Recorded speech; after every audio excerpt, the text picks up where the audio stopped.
joining us today. As many of you may already know, our stadium is currently undergoing construction for our upcoming Orca Encounter. Now this is going to be an all-new presentation that allows you, the park guests, to get to learn about our whales and see how we care for them every single day. Now just like you, it was my own curiosity about nature and love of animals that led me to working right here at SeaWorld San Diego. Now I was born and raised in Minneapolis, Minnesota, and so I was able to spend time out in the coastal areas during those cold winters. Now spending time in Orlando, Florida, going on vacation and seeing the animals at SeaWorld San Diego at a young age helped me to get to this point here. I knew that someday that I wanted to be able to work with these animals and to share my passion and my love with all of you. Now, if you're all ready to get started, it is my privilege to introduce you to these amazing animals. Okay, up first, he is a 14-year-old male. He's got a fun, goofy personality, and he's gonna go and give you all a big wave hello. This is Ikaika.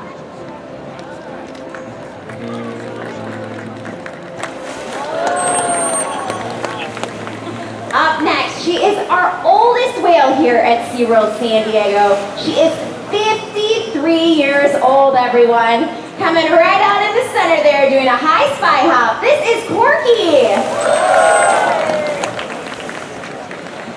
Now you can see how different each whale is. Did you know that there's actually 10 different types of killer whales? Scientists refer to them as ecotypes. They live in different habitats, they have different body types, and they even pursue different types of food. Now, although there are 10 different ecotypes, they're all still members of one species, Orcinus orca. Now, as you see the whales swimming around here, you can see that we actually have 11 killer whales that call SeaWorld San Diego home. We have 5 males and 6 females. Now, they range in age from our youngest whale, Amaya, who's just over 2 years old, all the way up to Corky, who you all got to meet already at 53 years old. Now you can see, it's very difficult to see just how large our whales are.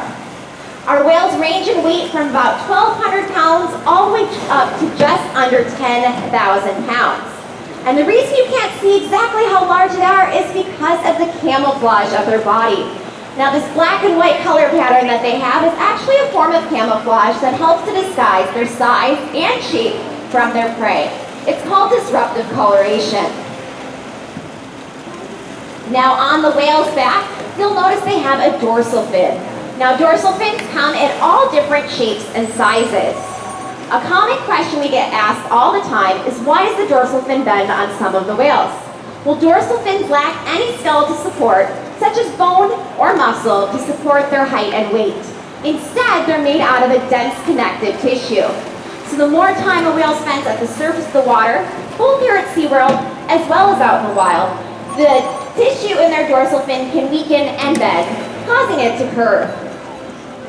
Now on either side of the whale's body, you'll notice they have 2 pectoral flippers.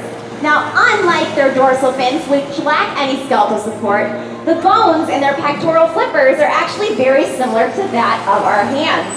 So if you were to take an x-ray of them, they have 5 digits, just like our hands have 5 digits as well.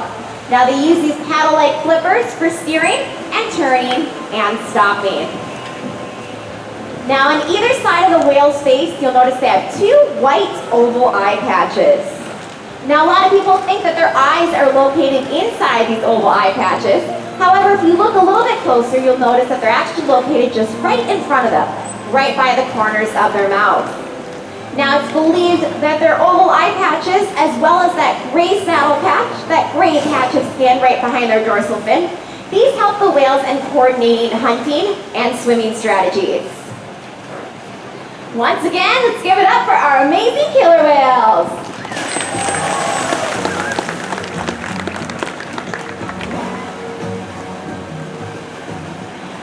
Okay, so another really common question we get asked all the time is how do the whales communicate with each other? Well, they communicate in a lot of different ways. One way is by vocalizing using their blowholes. Now inside their blowholes, they have muscular flaps that they can manipulate to make a variety of different types of sounds. Let's listen.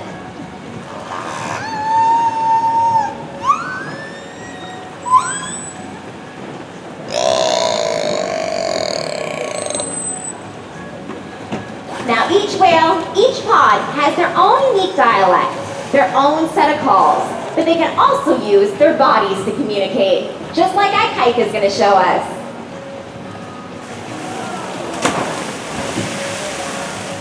Now, a jump like that is called a breach. Well, the whale makes a sound on the surface of the water. Now, they can slap that surface with their body to create a commotion both above and below the surface of the water. Now, this can be to show their excitement, to display a little power, or just to get the attention of the other whales. Sometimes they blow bubbles, bump into each other, or even scratch each other with their teeth called something called rake marks. Now these are the multi-line marks that you can see on the skin of whales and dolphins. And they do so to show their dominance over one another in social interactions, both here at SeaWorld as well as out in the wild. Now, killer whales use their bodies and vocalize to communicate with each other, but how do we communicate with them? We do so by using hand signals. Now, these help us to be able to form the strong relationships that we have with these animals, and because of these relationships, one of the things that we're able to do is perform husbandry behaviors. Now, husbandry is just a very big word for saying our medical behaviors. Now, the whales take part in their own health care, and as you can see over here, Missy with Corky, when the whales learn to offer their tail flukes, just like Corky's doing right there, we can actually have our veterinarians come out and get a blood sample. So just like we go to the doctor, and our doctors take blood samples from us to make sure that we're in tip-top shape, we're all healthy, same with our whales. We have our veterinarians do the same thing. Now, the slide-out behavior that Ikaika is going to demonstrate right over here, although it's an amazing photo opportunity, it's also how we weigh the whales. So when the whales learn to slide up onto a platform just like this, we can actually weigh them, and we do so once a week, and this helps to track that our calves are growing at a healthy weight, and that our adult whales are maintaining a healthy weight throughout their entire lives. Now, the high energy behaviors like fast swims and breaches, like you saw earlier, are behaviors that the whales do both in the wild as well as here at SeaWorld. And this helps to ensure that they get all the exercise they need each and every day. Now, we're going to show you guys some of these amazing high energy behaviors, as well as those of you on the pathway. You guys might get a little bit wet over there. So, you guys ready to see some amazing behaviors from these whales? Awesome, well here they go.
And Corky.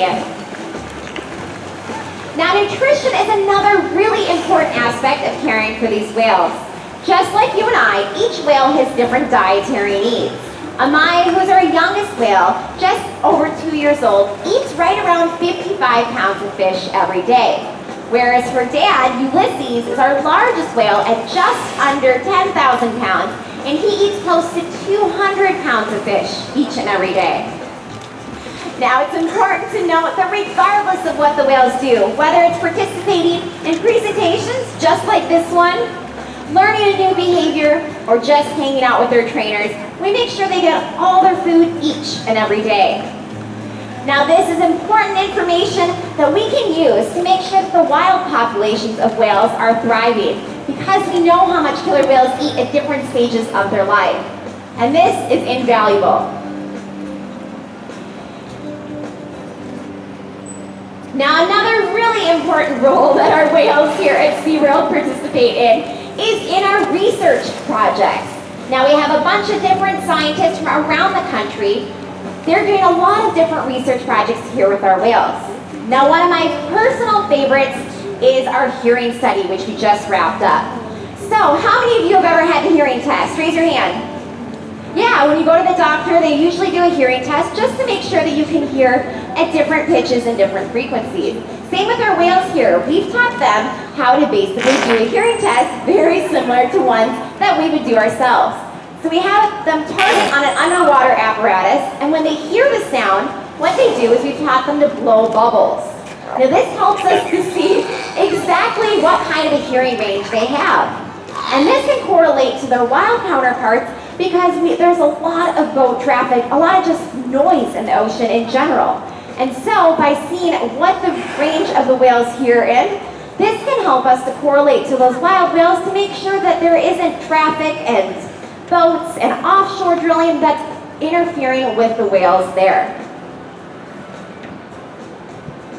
Now this information provides critical data to help us to ensure that their wild counterparts are continuing to thrive.